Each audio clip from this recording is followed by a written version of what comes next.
Sarah.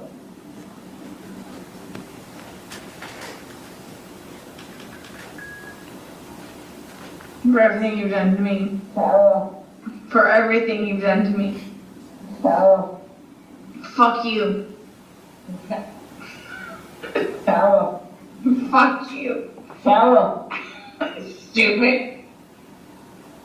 Sarah. That's my name. Don't wear it out. Sarah. I can't fucking breathe, babe. Seriously. Yeah, that's when you do when you choke me. Sarah. Sarah.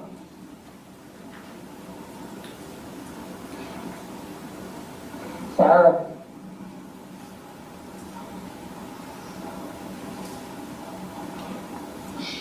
Sarah, I can't breathe, babe.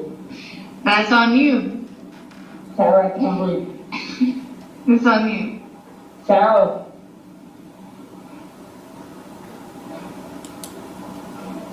Real or ransom. Now you want to give it for it extra. Because I got this. Sarah. Real or ransom.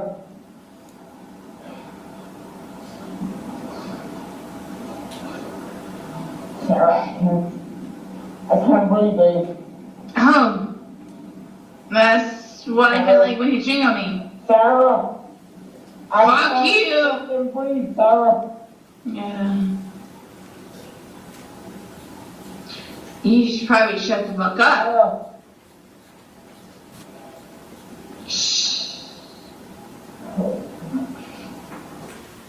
For the record, MOV, now publishing 1063, same respective file name.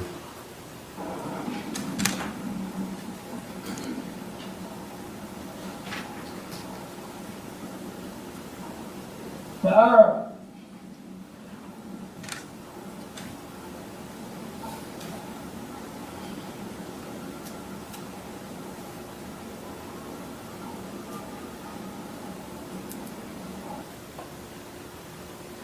On the night of February 23, 2020, inside a modest apartment in Winter Park, Florida, there was no sign that a life was about to end in one of the most disturbing ways imaginable.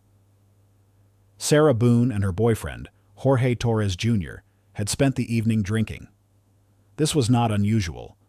Police records later showed their relationship was volatile, marked by alcohol abuse, arguments, and repeated domestic violence calls involving both parties. By Sarah Boone's own account, the night was meant to be harmless. She told investigators they were playing a game of hide-and-seek. At some point during that game, Jorge climbed into a large blue suitcase. Sarah zipped it shut. According to her statement, they laughed. According to her, it was playful. But what happened next is not a matter of opinion. It's a matter of evidence. At 11:46 p.m., Sarah Boone used her phone to record a video. Inside the suitcase, Jorge Torres could be heard struggling. His voice was strained, panicked. He said he couldn't breathe. Instead of opening the suitcase, Sarah responded calmly, even dismissively, telling him that this is what happens when he cheats on her. She recorded another video minutes later. Jorge's voice was weaker. He begged again. Sarah did not help him. At some point after recording those videos, Sarah Boone says she went upstairs and fell asleep. She would later tell police that she believed Jorge could get himself out. He never did. The next morning, Sarah Boone called 911, claiming she found her boyfriend unresponsive inside the suitcase. By the time first responders arrived, Jorge Torres Jr. was dead. The cause? Asphyxiation. And the videos on Sarah Boone's phone would soon turn this case from a tragic accident into a murder investigation. If you're watching and you want clear, factual breakdowns of the darkest true crime cases, told without exaggeration, take a moment to like this video and subscribe to the Dark Unveiling. It helps this channel. Continue bringing these stories to light. In the next chapter, investigators begin asking the question that would define this case. Was this really an accident or something far more deliberate? It's called a contusion. Do you know what a contusion is? So, like, basically you're getting hit, and then, you know, you get a mark from it. You'll get bruising, like Okay. someone hit you or something like that, it's called a contusion. So he had some injuries to his left shoulder. He had a cut near his lip. We could see his mouth was a little I haven't laid a swollen. hand on him. Okay. Also, too, he fell off my son's bike, Okay. so I don't know. And he's notorious for running into the wall or the Okay. hall tree, so Okay. Okay. I don't- What about the scratches? Because Sex. there's also sex. Yes. Okay. Because there's also a scratch on the back of his neck, kind of going, but it's going straight across. I have no idea what that's from. And they're all recent. They occurred recently. It wasn't something that occurred post or that occurred a week ago or 2 days ago, 3 days ago. They definitely occurred, the night leading up to when he was. In all honesty, we have not gotten into it. Okay. That's why, the only thing I thought you guys were going to ask me about, which I was going to be honest with you anyway, are the scratch marks on his back. Mhm. Everything else, I have no idea what it is. No idea what it is. Nonetheless, I've had my son over at the house, too, so... Well, your son was there when? When was he last there? Oh, gosh. From my week? understanding, he was there last Tuesday. I don't know if it was Tuesday, but yes, he was there last week, so... Well, we're talking about Sunday. Yeah. We're just talking about what occurred Sunday.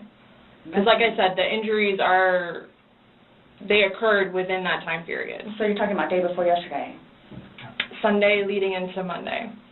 You called us yesterday at 1, but the incident, you guys were painting and stuff the night prior. Correct. So we're talking about Sunday and then That's into why Monday. I'm thoroughly confused, because we had a good time sitting on the back porch, having wine, and smoking a couple of cigarettes, and then decided to go inside and literally paint, do puzzles, and play, and listen to music. That's why nobody got out of sorts. This is what's mind-blowing to me. Okay. I have no clue. Nobody laid a hand on anybody. He also had, on the left side of his forehead, he had basically bruising, and on his head and his skull, I have no idea. as if something hit him. I It's considered have not blunt force touched him. trauma. I have not touched him. I have not touched him. Then how would you get those injuries? Tell me and we'll both know. I have not touched him. When police arrived at the apartment on February 24, 2020, Sarah Boone appeared calm. She told officers she had gone to bed the night before, believing Jorge Torres Jr. could free himself from the suitcase. She claimed there was no argument, no intent to harm. According to Sarah, when she woke up the next morning and came downstairs, the suitcase was still there, unopened. Jorge was unresponsive. First responders quickly determined that he was deceased, and investigators began treating the scene seriously. During her initial interview, Sarah Boone repeated the same explanation. They were drinking. They were playing hide and seek. Jorge willingly climbed into the suitcase. She zipped it shut. She fell asleep. But as detectives continued questioning her, inconsistencies emerged. Investigators asked a simple question. Why didn't you check on him? Sarah answered that she believed Jorge could unzip the suitcase from the inside. That statement immediately raised concerns. The suitcase did not have an internal zipper. Then detectives asked about her phone. Sarah Boone handed it over willingly. She told police she had taken videos earlier that night. She said they were joking. What detectives found changed everything. On the phone were 2 videos, recorded while Jorge was inside the suitcase. In the footage, Jorge could be heard clearly stating that he couldn't breathe. He begged to be let out. Sarah Boone's voice was calm, detached. She did not sound panicked. Instead, she appeared to scold him, referencing past arguments and infidelity. At no point in the videos did she attempt to unzip the suitcase. When detectives confronted Sarah Boone with the recordings, her demeanor changed. She claimed she didn't remember filming them. She said she had been drunk. She said she didn't think Jorge was in danger. But investigators now had direct evidence that contradicted her version of events. This was no longer a case based only on what Sarah Boone said happened. It was now a case backed by her own recordings. Later that day, Sarah Boone was arrested and charged with second-degree murder. Prosecutors would argue that the videos showed awareness, cruelty, and intent, not an accident. Sarah Boone maintained her innocence, but the evidence told a different story. To understand why investigators took the suitcase videos so seriously, they looked closely at the relationship between Sarah Boone and Jorge Torres Jr. What they found was a history already known to law enforcement. Police records showed multiple domestic disturbance calls involving the couple in the years leading up to Jorge's death. These incidents often involved alcohol, heated arguments, and physical altercations. In some cases, Sarah Boone was listed as the victim. In others, Jorge Torres Jr. was the one injured. There were photographs, body camera footage, written reports. The record showed a relationship marked by instability, not a single isolated incident. Despite this history, the two repeatedly reunited. Friends and neighbors later described frequent arguments coming from the apartment, especially when both had been drinking. Prosecutors would argue that this background mattered. They said it showed a pattern of conflict, resentment, and control, helping explain the tone heard in the suitcase videos. In those recordings, Sarah Boone did not sound afraid. She did not sound confused. She sounded angry. Investigators also noted that during police interviews, Sarah often framed herself as the one who was wronged, emphasizing Jorge's past behavior while minimizing her own actions that night. This framing became a key part of the case. The prosecution believed the relationship history showed that what happened was not random and not accidental.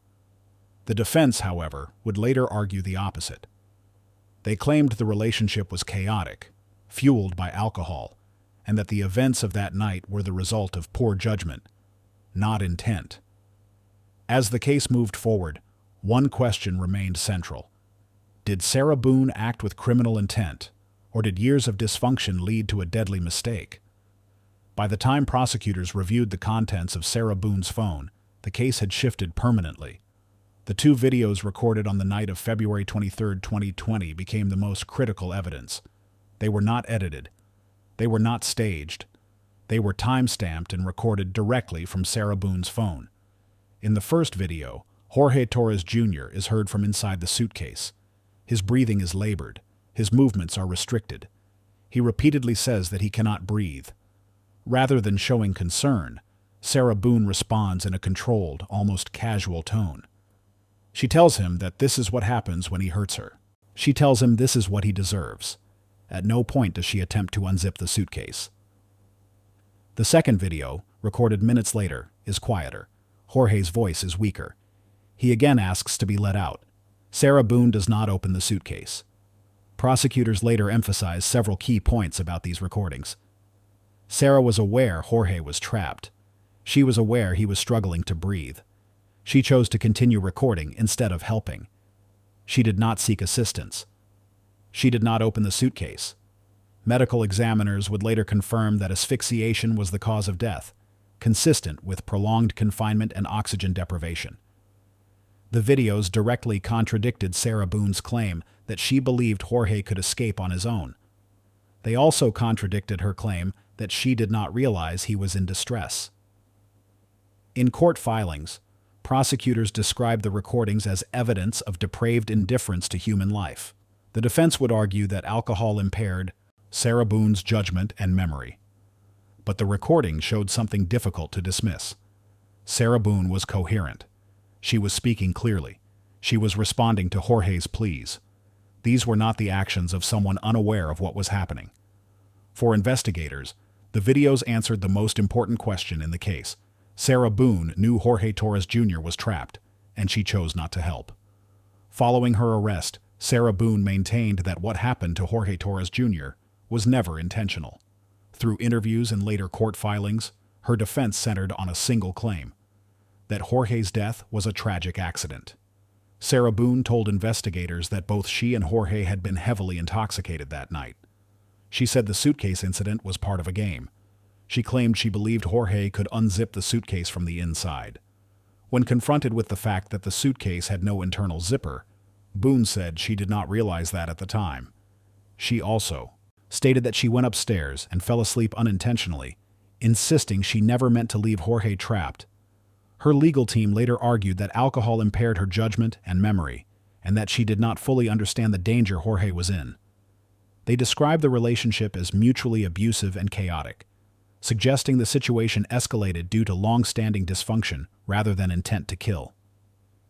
Prosecutors rejected that explanation. They pointed again to the videos. They argued that intoxication did not prevent Sarah Boone from operating her phone, recording multiple videos, responding clearly to Jorge's pleas, speaking in complete, coherent sentences. They also emphasized that Boone did not call for help at any point during the night. Not police, not emergency services, not a neighbor. In court documents, prosecutors stated that even if the incident began as a game, it ceased to be one the moment Jorge said he could not breathe. At that point, they argued, Sarah Boone had a legal and moral duty to act. Instead, she did nothing. As the case moved forward, Boone's defense strategy continued to shift, but the core problem remained unchanged. The jury would not be deciding what Sarah Boone said she believed. They would be deciding what the evidence showed she knew. As the case against Sarah Boone moved toward trial, prosecutors laid out a clear argument. This was not an accident. It was second-degree murder. Under Florida law, second-degree murder does not require premeditation. It requires an act that demonstrates a depraved mind and a reckless disregard for human life.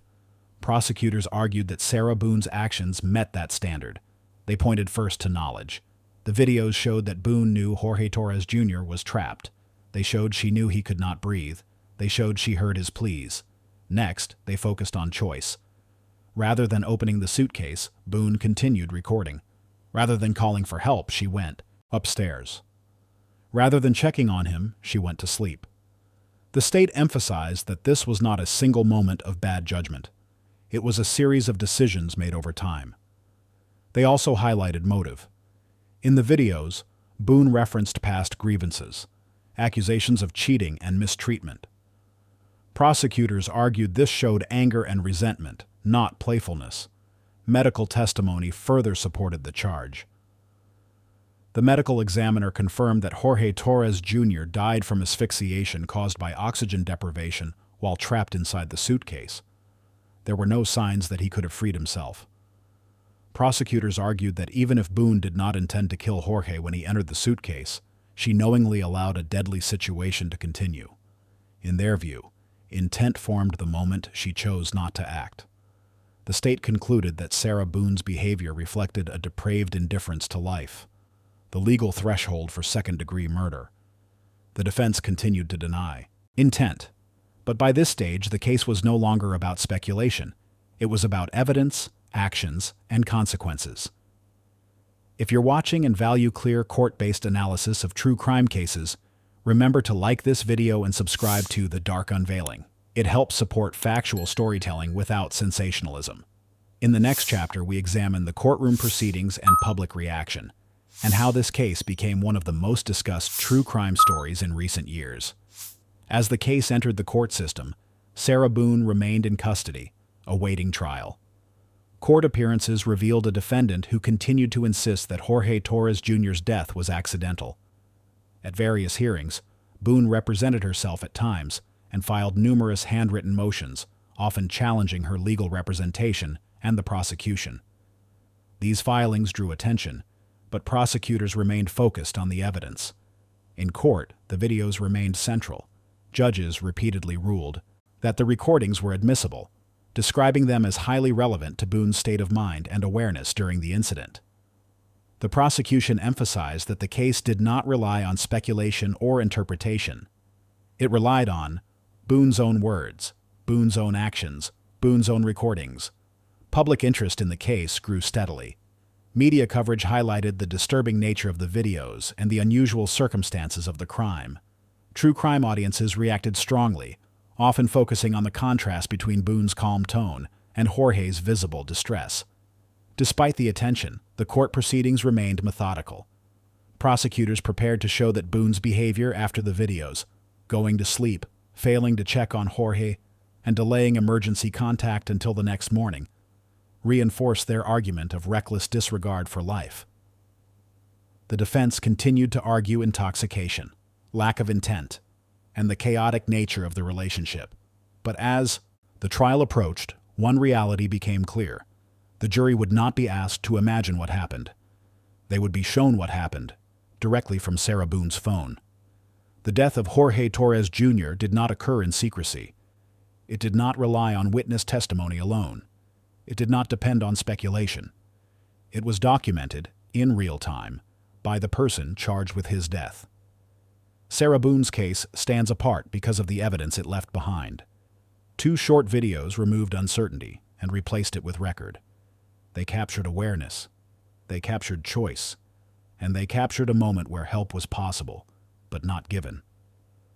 Throughout the investigation and court proceedings, Sarah Boone maintained that Jorge's death was an accident, but the law does not judge intent by words alone. It examines actions. In this case, the actions were clear. Jorge Torres Jr. said he could not breathe.